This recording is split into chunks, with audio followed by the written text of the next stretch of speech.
Item ಯಾವುದೇ ಇರಲಿ try ಮಾಡಿ ಆಚಿ ಚಿಕನ್ ಮಸಾಲಾ. ಶಬರಿಮಲೆಗೆ ಮಹಿಳೆಯರ ಪ್ರವೇಶ ವಿಚಾರಕ್ಕೆ ಸಂಬಂಧಪಟ್ಟಂತೆ 2018ರ ತೀರ್ಪಿಗೆ ಕೇಂದ್ರ ಸರ್ಕಾರ ವಿರೋಧವನ್ನ ವ್ಯಕ್ತಪಡಿಸಿತ್ತು.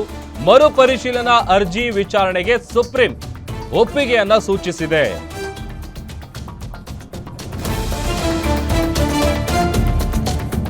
ಶಬರಿಮಲೆ ದೇಗುಲಕ್ಕೆ ಮಹಿಳೆಯರ ಪ್ರವೇಶಕ್ಕೆ ಅವಕಾಶ ಕಲ್ಪಿಸುವ ಸೆಪ್ಟೆಂಬರ್ 2018ರ ತೀರ್ಪು ಮರುಪರಿಶೀಲನಾ ಅರ್ಜಿಯನ್ನ ಸುಪ್ರೀಂ ಕೋರ್ಟ್ ಅಂಗೀಕರಿಸಿದೆ. 9 ನ್ಯಾಯಾಧೀಶರ ಪೀಠದಲ್ಲಿ ವಿಚಾರಣೆ ನಡೆಯಲಿದೆ. ಏಪ್ರಿಲ್ 7ರಿಂದ ಸುಪ್ರೀಂ ಕೋರ್ಟ್ನಲ್ಲಿ ವಿಚಾರಣೆ ಶುರುವಾಗುತ್ತೆ. 2018ರಲ್ಲಿ ಎಲ್ಲಾ ಮಹಿಳೆಯರ ಪ್ರವೇಶಕ್ಕೆ ಆದೇಶವನ್ನ ಸುಪ್ರೀಂ ಕೋರ್ಟ್ ಕೊಟ್ಟಿತ್ತು. 2018 ಸೆಪ್ಟೆಂಬರ್ನಲ್ಲಿ ನೀಡಿದ್ದಂತಹ ತೀರ್ಪಿಗೆ ವ್ಯಾಪಕವಾದಂತಹ ವಿರೋಧ ಇತ್ತು.